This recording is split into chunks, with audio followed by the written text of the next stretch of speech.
கொழும்பில் சொகுசு அடுக்குமாடி குடியிருப்புகளை வாங்க அழகான வீடுகளை கட்டிக்கொள்ள ராயல்டி இன்ஜினியரிங் வெள்ளவத்தை ஐபிசி ரோட்டில் வெள்ளவத்தை ஃபசஸ் லேனில். சுரேஷ் சாலையினுடைய உடல்நிலை தொடர்பான சில விடயங்கள் வெளிவந்திருக்கின்றன. அது தொடர்பாக ஆராய இருக்கின்றோம்.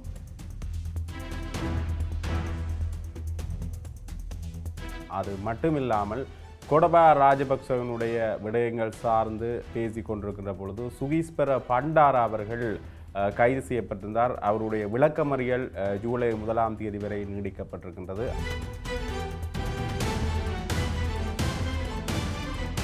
அது மட்டுமில்லாமல் ஆனந்த விஜயபால் அவர்கள் வெளிநாட்டில் இருக்கின்ற அமைச்சர்கள் சிலருக்கு குற்றச்சாட்டுகளோட தொடர்புடைய வெளிநாட்டில் இருக்கின்ற முன்னை நாள் அமைச்சர்கள் சில பேருக்கான நீல சிவப்பு அறிக்கைகள் வழங்கப்படுவதற்கான வாய்ப்புகள் இருக்கின்றது. அது தொடர்பான நடவடிக்கைகள் மேற்கொள்ளப்பட்டு கொண்டிருக்கின்ற தகவலை வெளியிட்டிருக்கார்.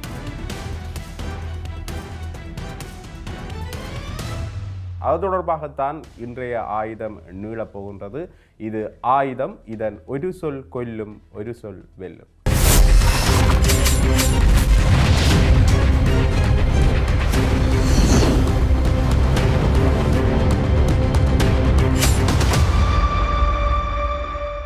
தொடர்ந்துமே இந்த விடயங்கள் தொடர்பாக பார்க்கின்ற பொழுது சுரேஷ் சாலை அவர்களுடைய உடல்நிலை மிக பெரிய அளவில் பாதிக்கப்பட்டிருக்கின்ற அவருடைய மனைவியார் ஒரு குற்றச்சாட்டு அல்லது விமர்சனம் ஒன்றை முன்வைத்திருக்கின்றார்.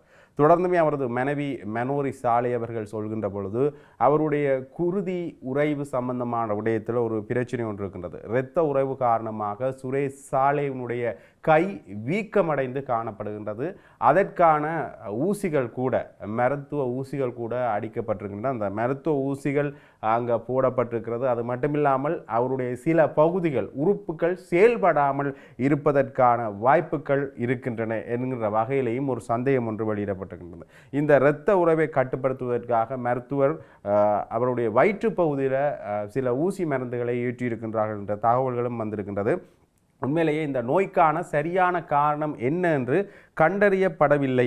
இது குறித்து விசாரிக்க ஸ்கேன் மற்றும் பரிசோதனைகள் என்று தொடர்ந்து இடம்பெற்று கொண்டிருக்கின்றன. அது தொடர்பான மருத்துவ நடவடிக்கைகள் இடம்பெற்று கொண்டிருக்கின்றன என்று ஊடகங்களை சந்தித்த மனோரி சலே அவர்கள் தெரிவித்திருக்கிறார். ஆகவே இந்த விடயம் தொடர்பாக பார்க்கின்ற பொழுது இந்த உயிர்த்தனர் தாக்குதலோட பிரதான சந்தேக நபராக கைது செய்யப்பட்டிருக்கின்ற சுரேஷ் சாலை அவர்கள் மேல பல விடயங்கள் தொடர்ந்து ஊடகத்தில் பேசுபொருளாகிக் கொண்டிருக்கின்றன. குறிப்பாக அவர் கைது செய்யப்பட்ட பிறகு அவர் உடலியல் ரீதியாக துன்புறுத்தப்பட்டிருக்கிறார் என்கின்ற விடயங்கள் வெளியில் வந்திருந்தது. முதலாவதாக அவர் கைது செய்யப்பட்ட பிறகு அவர் சம்பந்தமான விடயங்கள் வெளியில் வருது. அதில் குறிப்பாக உளவியல் ரீதியாக அவர் பாதிக்கப்பட்டிருக்கிறார் என்ற விடயம் தான் முதலாவதாக வெளியில் வருது. அவர் தன்னைத்தானே தாக்கிக் கொள்வதற்கான வாய்ப்புகள் இருக்கின்றன என்கிற விடயத்தை அவருடைய சட்டத்தரணி சொல்கின்றார். அதற்கு பிறகான காலப்பகுதியில் மனித உரிமை மீறல்கள் சுரேஷ் சாலை மேலே செய்யப்பட்டிருக்கின்ற குற்றச்சாட்டு முன்வைக்கப்பட்டிருக்கிறது. குறிப்பாக அவருடைய மனைவியார் அவரை சந்தித்த பிறகும் அவர் உடலியல் ரீதியாகவும் பாதிப்புக்குள்ளாக இருக்கின்றார் என்கின்ற விடயங்கள் தெரிய வருகின்றது. உடனடியாக அவர் சம்பந்தமான விடயத்தில் அவர் மருத்துவ சிகிச்சைக்கு உள்வாங்கப்படுகின்றார். அவசர சிகிச்சை பிரிவில் கூட அவருக்கான சிகிச்சையை வழங்கப்படுகின்றன. அதே நேரத்தில் ஒரு மிகப்பெரிய அளவிலான போராட்டமும் முன்னெடுக்கப்பட்டிருந்தது. உதயகம்மன் பில, விமல் வீரவன்ச நாடக தேரர் போன்றவர்கள் ஒரு போராட்டத்தை முன்னெடுத்திருந்தார்கள். அந்த போராட்டம் ஊடக பரப்பில் மிகப்பெரிய அளவிலான பேசுபொருளாக மாறியிருந்தது. அது பேசுபொருளாக மாறியிருக்கின்ற அந்த சூழ்நிலையில், குறிப்பிட்ட விடயம் பேசுபொருளாக இருக்கிற அந்த சூழ்நிலையில் மனித உரிமைகள் ஆணைக்குழு ஒரு விசாரணையையும் முன்னெடுத்திருந்தது. இது தொடர்பாக அவர் நிர்வாணப்படுத்தப்பட்டு விசாரணைக்கு உள்வாங்கப்பட்டிருந்தார். அது மட்டுமில்லாமல் சரியான முறையில் காற்று புகாத ஒரு அறையில் அவர் வைக்கப்பட்டிருந்தார் என்கிற விடயங்கள் விசாரணைக்கு உட்படுத்தப்பட்டிருந்தன. அது தொடர்பான விமர்சனங்களும் தொடர்ந்தும் இந்த அவரை கைது செய்து வைத்திருந்த போலீஸ் நிலைய அதிகாரிகள் மேலேயும் தொடர்ந்து முன்வைக்கப்பட்டிருந்தது. இது பெரிய அளவிலான விமர்சனமாக முன்வைக்கப்பட்ட பிறகு சுரேஷ் சாலைக்கு ஆதரவான பல விடயங்கள், பல நிலைப்பாடுகள் எடுக்கப்பட்டிருந்தன அவர் சார்ந்தவர்களால். அது மட்டுமில்லாமல் இந்த சுரேஷ் சாலையோட சம்பந்தப்பட்டிருக்கின்ற அடுத்த நபர்களும் கைது செய்யப்படலாம் என்கின்ற விடயங்களும் மிகப்பெரிய அளவில் பேசுபொருளாகி கொண்டிருக்கின்றன. அந்த நிலைமையில தான் அவரது மனைவியின் குற்றச்சாட்டுக்கு பிறகு சுகாதார மற்றும் ஊடகத்துறை அமைச்சர் டாக்டர் நலிந்த ஜேதிஸ் அவர்கள் ஒரு அதிகாரபூர்வமான விளக்கம் ஒன்றையும் அளித்திருக்கின்றார். சுரேஷ் சாலைவின் உடல்நிலை தற்போது கவலைக்கிடமாக இல்லை என்றும் அவர் நிலையான சூழலிலேயே உள்ளார் என்றும் அவர் தெரிவித்திருக்கின்றார். தேசிய மருத்துவமனையினுடைய விசேட நிபுண மருத்துவர்களின் கண்காணிப்பில் அவருக்கு தேவையான அனைத்து ஊட்டச்சத்துக்களும் வழங்கப்பட்டு கொண்டிருக்கின்றன. சுரேஷ் சாலையினுடைய குடும்பத்தினர் அவருடைய உடல்நிலை குறித்து கவலை அடைந்து ஊடகங்களிலேயும் அந்த விடயங்களை வெளிப்படுத்தி கொண்டிருக்கின்ற இந்த சூழ்நிலையில் அவருக்கு முழுமையான மருத்துவ கண்காணிப்பு வழங்கப்பட்டு கொண்டிருக்கின்றது. அவருடைய உடல் எந்த வகையிலையும் கவலைக்கிடமான நிலையில் இல்லை. அது மட்டும் இல்லாமல் அவருக்கு தேவையான ஊட்டச்சத்துக்கள் மற்றும் மருந்துகள் எல்லாம் கொடுக்கப்பட்டு கொண்டிருக்கின்றன என்று நலிந்த ஜெயதீஷ் அவர்கள் இந்த செய்தியை முன்வைக்கின்றார். இது மிகப்பெரிய அளவிலான பேசுபொருளாக மாறுகிறது. ஏற்கனவே இந்த போராட்டம் நடைபெற்ற பிறகும் இந்த போராட்டம் சம்பந்தமான ஒரு விமர்சனத்தை அமைச்சர் நலிந்த ஜெயதீஷ் அவர்கள் முன்வைத்திருந்தார். ரெண்டு பார்த்தீங்கன்னா, உங்கள்கிட்ட ஆதாரங்கள் இருந்தால் அதை நேரடியாக நீதிமன்றத்தில் சமர்ப்பிங்க. இது ஒரு தேவையற்ற போராட்டம்.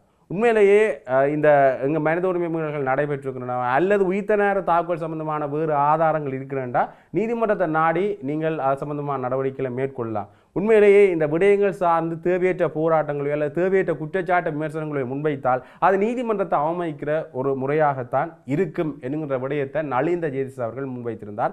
அதற்கு நீதிமன்ற அவமதிப்பு சம்பந்தமாக சிலருக்கு அழைப்பாணைகள் கூட விடுக்கப்பட்டிருந்தது என்கின்ற விடயத்தையும் நலிந்த ஜெயதீஷ் அவர்கள் பொது வழியில் பேசியிருந்ததை காணக்கூடிய மாதிரியே இருக்கின்றது. இந்த விடயங்கள் நடந்து கொண்டிருக்கின்ற இந்த சூழ்நிலையில் இன்னொரு முக்கியமான ஒரு அறிவிப்பையும் பொதுமக்கள் பாதுகாப்பு அமைச்சர் ஆனந்த விஜயபால் அவர்கள் வெளியிட்டிருக்கிறார். அதாவது சட்டத்தின் முன்னிலையில் அனைவரும் சமம் என்றதை தேசிய மக்கள் சக்தி தொடர்ந்து பேணிக்கொண்டுதான் இருக்கின்றது. அந்த வகையில் சர்வதேச ரீதியாக தலைமறைவாகியுள்ள குற்றவாளிகளை கைது செய்வதில் தற்போதைய அரசாங்கம் நாட்டம் காட்டிக் கொண்டிருக்கிறது. முன்னை நாள்களில் அரசியல் பரப்பில் மிகப்பெரிய அளவில் பேசுபொருளாக இருந்தவர்கள், முன்னை நாள்களில் அமைச்சராக இருந்தவர்கள் மேலே பல குற்றச்சாட்டுகள் முன்வைக்கப்பட்டு கொண்டிருக்கின்றது. ஆகவே இந்த குற்றச்சாட்டுகள் காரணமாக ஒரு சிலருக்கு பிடியாணைகளும் பிறப்பிக்கப்பட்டிருக்கிறது. அண்மையில் பசில் ராஜபக்ச தொடர்பான விடயத்தில் இது மிகப்பெரிய அளவில் பேசுபொருளாக இருந்தது. ஊடக பரப்பில் பேசுகின்ற பொழுது பசில் ராஜபக்ச அவர்கள் இங்கே வரவழைக்கப்பட்டு அவர் மேல நடவடிக்கையும் மேற்கொள்ளப்படும் என்கின்ற விடயமும் பேசுபொருளாக இருக்கின்றது. அந்த வகையில் அண்மையில் பேசுகின்ற பொழுது ஆனந்த விஜயபால் அவர்கள் பேசுகின்ற பொழுது இந்த விடயத்தை தெரிவித்திருந்தார். பல பேருக்கு பிடியாணைகளும் பிறப்பிக்கப்பட்டிருக்கிறது. அந்த வகையில் நீல மற்றும் சிவப்பு எச்சரிக்கைகள் அவர்கள் மேலே வழங்கப்பட்டு அடுத்த கட்ட நடவடிக்கைகளும் மேற்கொள்ளப்படும் என்று சொல்லியிருந்தார்கள். ஒரு குற்றச்சாட்டுடன் தொடர்புடைய நபர் அல்லது சாட்சி அல்லது சந்தேக நபர் பற்றிய கூடுதல் தகவல்களை சேகரிக்கின்ற நீல அறிவிப்பும், அது மட்டுமில்லாமல் சர்வதேச அளவில் தேடப்படுகின்ற ஒரு குற்றவாளியை நாடு கடத்தி இங்கே கொண்டு வருவதற்கான சிவப்பு அறிவிப்புகளும் வெளியிடப்பட இருக்கின்றன. அது தொடர்பான நடவடிக்கைகள் மேற்கொள்ளப்பட்டு கொண்டிருக்கின்றன. குறிப்பாக இந்த முன்னாள் அமைச்சர்களாக இருந்தாலும் சரி, பாதாள உலக குழுக்களால் தொடர்புடைய அரசியல்வாதிகள் மற்றும் பாதாள உலக குழுக்களோட தொடர்புடைய வர்த்தகர்கள் உட்பட பலர் சம்பந்தமான விடயங்கள் வெளியில் வந்திருக்கின்றன. அவர்களுக்கான பிடியாணைகள் சிலருக்கு பிறப்பிக்கப்பட்டிருக்கின்றன.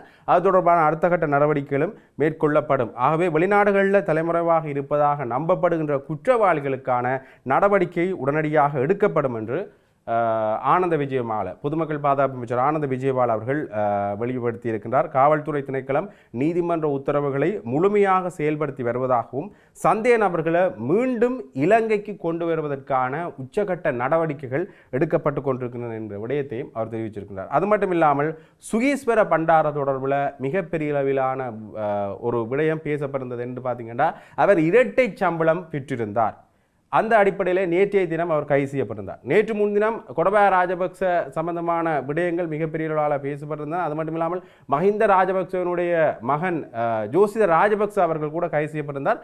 உடனே பிணையில விடுவிக்கப்பட்டிருந்தார். அதில் இருந்து சுகீஸ்வர பண்டார் அவர்கள் ஒரு விடயத்தை பொதுவெளியில் பேசியிருந்தார் என்று பார்த்தீங்கன்னா, இந்த அரசாங்கம் மிக பெரிய அளவிலான இந்த உயிர்த்த நேர தாக்குதல் சம்பந்தமான விடயங்களை விசாரணைகளை மேற்கொண்டு கொண்டிருக்கிறது. இந்த விசாரணைகளை திசை திருப்புவதற்காகத்தான் ராஜபக்ச குழாமினர் மேலே கோடபாய ராஜபக்ச அவர்கள் மேலே இவர்களுடைய பார்வை விழுந்திருக்கின்றது. இது இந்த விசாரணைகளை திசை திருப்பதற்கான ஒரு முயற்சி என்ற விமர்சனத்தை முன்வைத்திருந்தார். அதற்கு பிறகு இவர் இந்த விடயத்தில் குறிப்பிட்ட இரட்டை சம்பளம் பெற்றிருந்தார் என்ற வகையில் அவர் கைது செய்யப்பட்டிருந்தார். குறிப்பாக ஓய்வு பெற்ற ஜனாதிபதி ஒருவருடைய கோடபாய ராஜபக்ச ஒருவருடைய தனிப்பட்ட செயலாளராக பணியாற்றினார். அது மட்டுமில்லாமல் அதே காலப்பகுதியில் அப்போதைய ஜனாதிபதி செயலகத்தினுடைய திட்ட பணிப்பாளராக இருந்தார் என்கின்ற அடிப்படையில் இவர் கைது செய்யப்படுகிறார். இரு வேலையிலேயும் இருக்கிறார், அதே நேரத்தில் இரு சம்பளமும் பெற்றுக்கொண்டிருக்கின்றார் என்ற அடிப்படையில் இவர் கைது செய்யப்படுகின்றார். கைது செய்யப்பட்ட பிறகு அவர் தொடர்பான விளக்கமறியல் வருகிற 1ஆம் தேதி வரை, ஜூலை மாதம் 1ஆம் தேதி வரை விளக்கமறியலில் வச்சு அவரை விசாரிக்குமாறு நீதிமன்றம் உத்தரவு பிறப்பிக்கப்பட்டிருக்கிறது. ஆகவே இந்த விடயங்கள் தொடர்பாக பார்க்கின்ற பொழுது அடுத்த கட்டமாக இந்த விசாரணைகளில் கோடபாய ராஜபக்ச ஈடுபடுத்தப்படுவாரா என்கின்ற கேள்வி பெரிய அளவில் பேசுபொருளாக இருந்தது. என்று பார்த்தீங்கன்னா அவர் சம்பந்தமான விடயத்தில் வெளிநாட்டு பயணத்தடை விதிக்கப்பட்டிருந்தது. அது மட்டும் இல்லாமல் இந்த விடயங்கள் தொடர்பாக பேசுகின்ற பொழுது கோடபாய ராஜபக்ச அவர்கள் ஒரு முக்கியமான மேன்முறையீட்டு மனு ஒன்றையும் கொடுத்திருந்தார். என்று பார்த்தீங்கன்னா தன்னை இந்த உயிர்த்த தாக்குதல் சம்பந்தமாக வேறு எந்த விடயங்கள் சம்பந்தமாகவோ பயங்கரவாத தடை சட்டத்தின் கீழே கைது செய்வதை தடுக்கும் மூலமாக ஒரு மேன்முறையீட்டு மனு ஒன்றையும் கோடபாய ராஜபக்ச அவர்கள் முன்வைத்திருந்தார். அதை பரிசீலிப்பதற்காக ஜூன் 24ஆம் தேதி வரையிலையும் ஒத்திவைக்கப்பட்டிருந்தது அந்த விடயம். இது ஒத்திவைக்கப்பட்ட பிறகு இந்த இடைக்காலங்களில் கோடபாய ராஜபக்ச அவர்கள் கைது செய்யப்படலாமோ என்கிற விடயமும் பெரிய அளவில் பேசுபொருளாக இருந்தது. ஆனால் அதற்கு பிறகுதான் இந்த விடயங்கள் எல்லாம் ஒரு கோர்வையாக பார்க்கின்ற பொழுது சுயீஸ்வர பண்டார் அவர்களுடைய கைதாக இருக்கட்டும், அது மட்டும் இல்லாமல் சுரேஷ் சாலே தொடர்ந்து விசாரிக்கப்படுவதாக இருக்கட்டும், பேசுபொருளாகதாக இருக்கட்டும், ஏற்கனவே பாராளுமன்றங்களில் பேசுகின்ற பொழுது ஒரு ஆட்சி மாற்றத்திற்காகத்தான் இந்த உயிர்த்த தாக்குதல் இடம்பெற்றது என்கிற தொடர்ந்தும் தேசிய மக்கள் சக்தியினுடைய உறுப்பினர்கள் வெகுவாக பொது வழிகளிலையும் பாராளுமன்றத்திலையும் பேசுகிற இந்த விடயங்களை வைத்து பார்க்கின்ற பொழுது தொடர்ந்துமே இந்த ராஜபக்ச குழாமினர் குறிவைக்கப்படுவது, குறிப்பாக கோடபாய ராஜபக்ச மேல அடுத்த கட்ட பார்வை விழுமா என்கின்ற ஒரு சந்தேகம்தான் மக்கள் மத்தியில் இருக்கிற மிகப்பெரிய ஒரு கேள்வியாக மாற்றமடைந்திருக்கின்றது. கொழும்பில் சொகுசு அடுக்குமாடி குடியிருப்புகளை வாங்க, அழகான வீடுகளை கட்டிக்கொள்ள ராயல்டி இன்ஜினியரிங் வெள்ளவத்தை IBC ரோட்டில், வெள்ளவத்தை ஃபசஸ் லேனில்.